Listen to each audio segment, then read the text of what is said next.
Hey everybody, it is Rolly, and I wanted to jump on to be able to share a little bit about the phases of the moon. So, I have been sharing some information about the moon and how I have worked with the moon, how to be able to work and being able to understand some of the different things.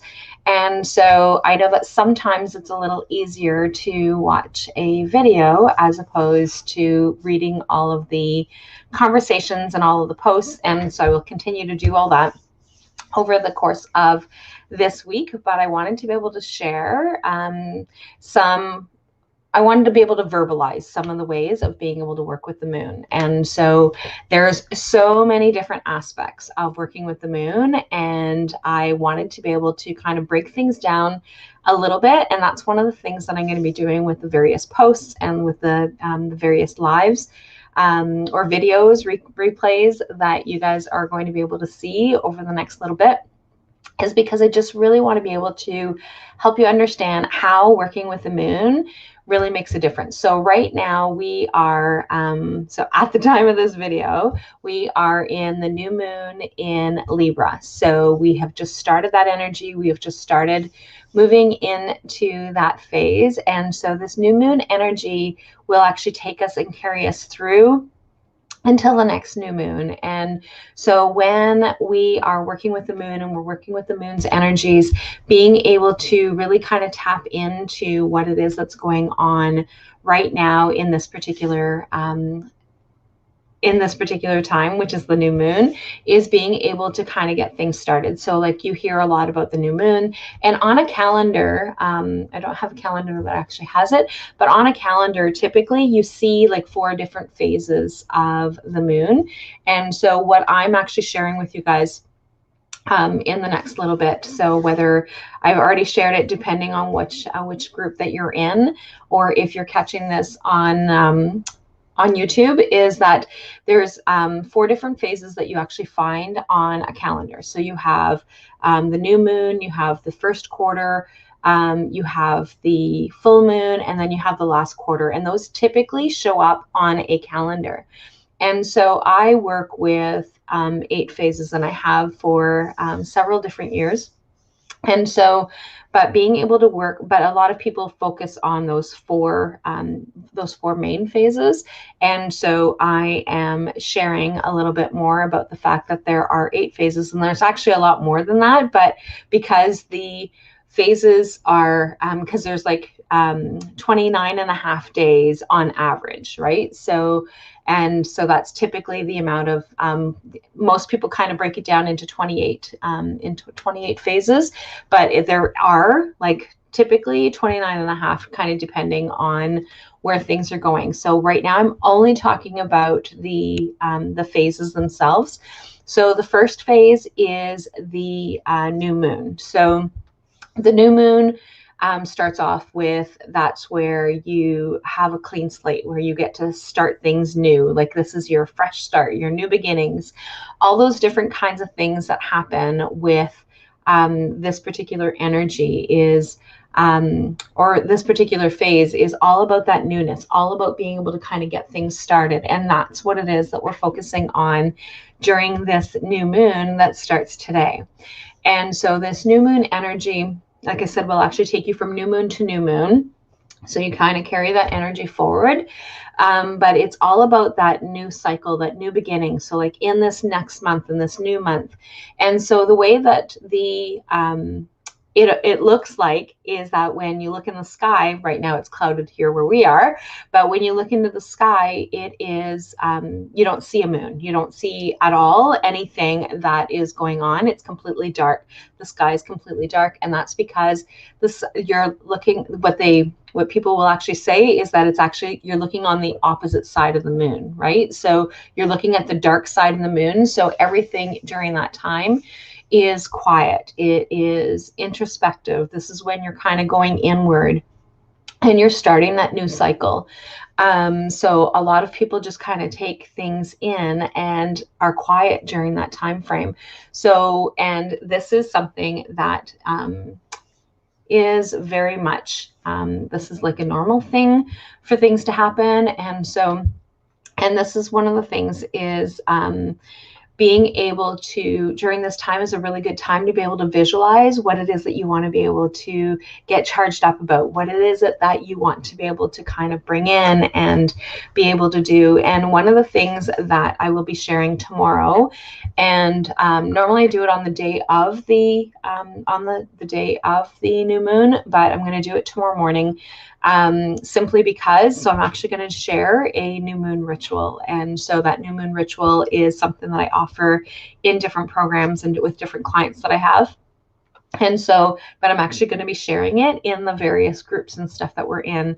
So I'm actually going to be doing that tomorrow morning, and I'm actually going to share my new moon ritual and the things that I do. It's not always the same. It kind of changes depending on the energy or the things that I'm actually looking to be able to call in, but I'm going to do that tomorrow morning, and to be able to start the weekend off in that new moon energy. So that's kind of where we're going. The second phase is the waxing crescent. So the waxing crescent moon is about being able to move forward. It's about being able to have that faith. And this is the time of setting intentions. So like, I know that a lot of people that I connect with, or that I've followed, or that I've done different things with, that they look at setting intentions on the day of the new moon. I never set intentions typically on the day of the new moon, unless I've already kind of like, I have an idea of what it is that's going on. But in terms of being able to set those intentions, because I really do that introspection, because sometimes some of the things that I think that, oh, okay, this is what I want to be able to call in, or this is some of the things that I want to be able to do, that things kind of shift and change.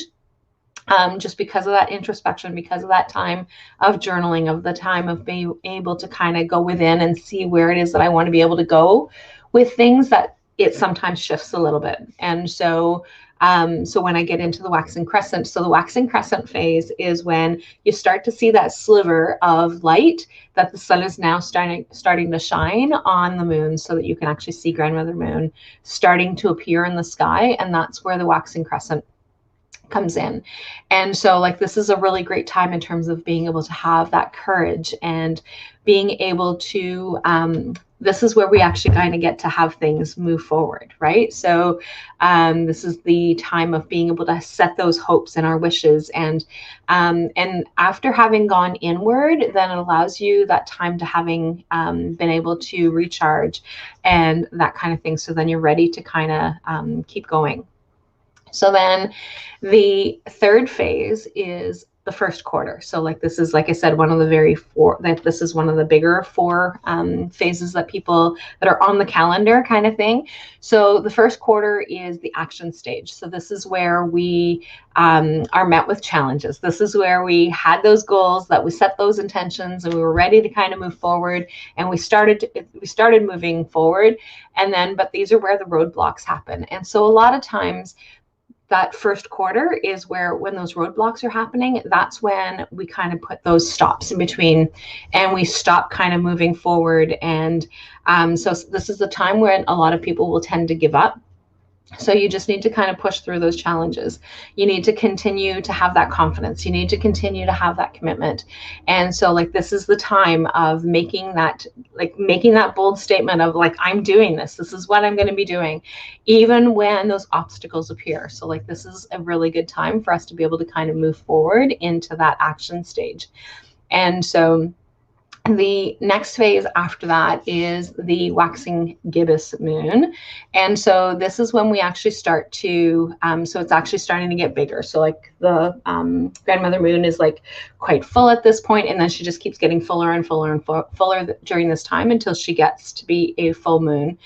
And so the waxing gibbous moon is where you are looking at tweaking. So this is where you might need to like really kind of fine tune some of the things that you're doing. This is where you may need to adjust. And sometimes that adjustment means kind of shifting as well. So sometimes those obstacles that are put in our way, they are obstacles that we can't necessarily move around them. But we've tried, we've taken different, so this sometimes means that we need to kind of shift, or we need to kind of scale things back a little bit. And so like, that's what it is that's going on during that waxing gibbous time. And so this is the very last phase before she becomes like super full, right? So this is the time to course correct, or to be able to make whatever sacrifices that we need to be able to make in order for us to be able to get to the full moon. And so when I'm sharing that we are in a full moon, I always refer to that stage as being in the harvest, right? So, but then sometimes people kind of get confused because there is a harvest moon, which is in the fall.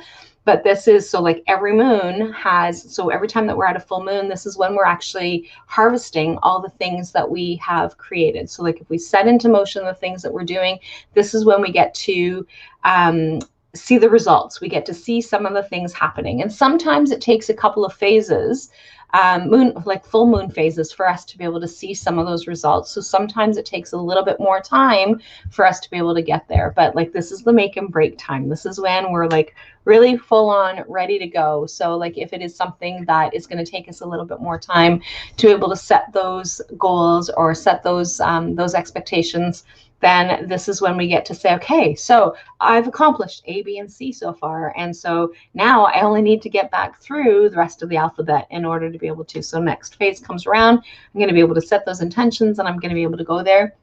But this is also where this is a full moon is also a really good time for forgiveness. And so, and the forgiveness can be about someone else, or it can be simply about being able to forgive yourself about some of the things that, so maybe there were certain steps that you didn't take, or being able to just kind of just give yourself a break kind of thing, and being able to tap into that gratitude.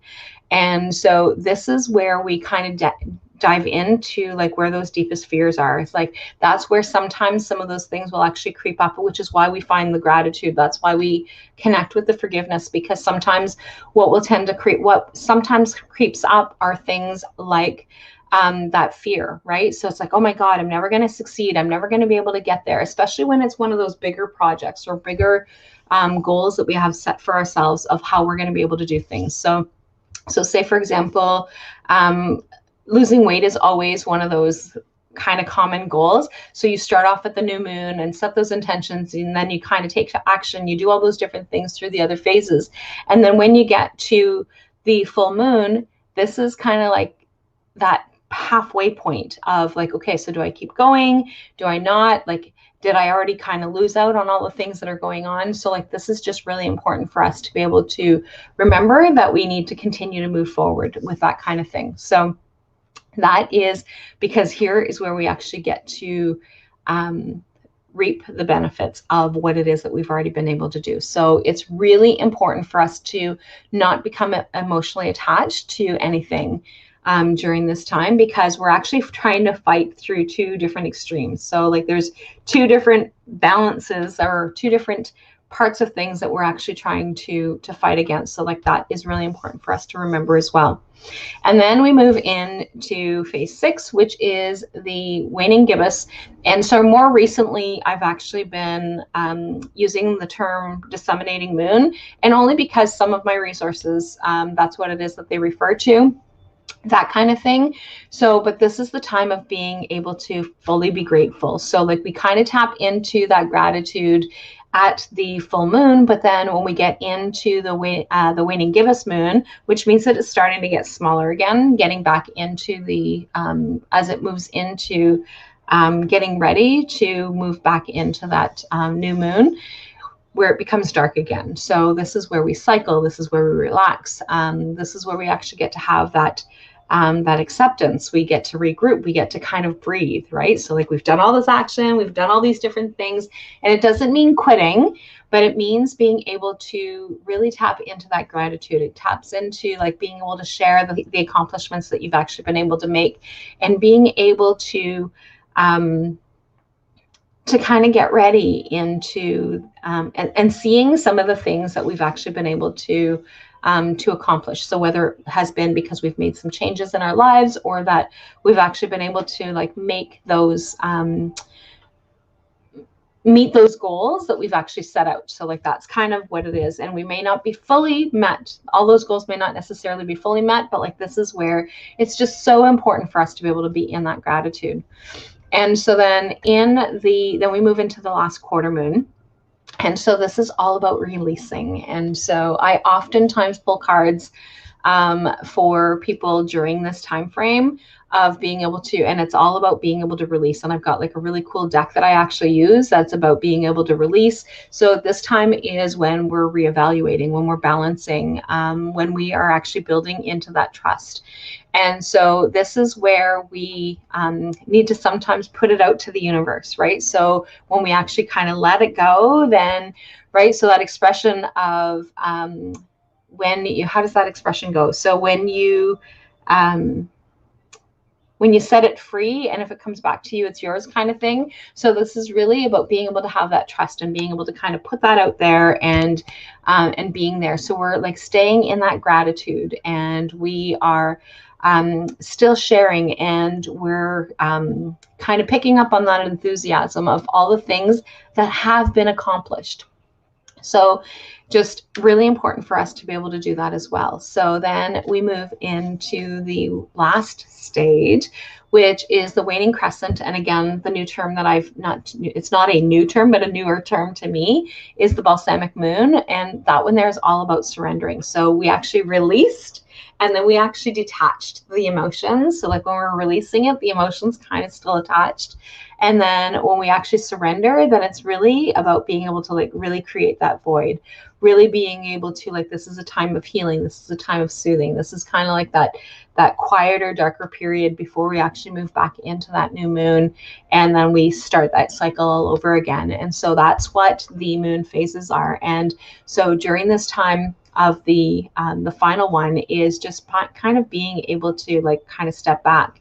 And so one of the things that I think is really important for us to be able to remember is that when we're working with the moon, or like people are, sometimes I'll hear people say, oh, well, yeah, well, like, I don't believe in that stuff. Whether you believe in it or not, it really does happen. And it really does. The moon really does affect us. So like, if we think that we are almighty and powerful, that we can resist the moon, when we are made up with at least 60% water. And I think that we are actually made up more of that, but like that percentage.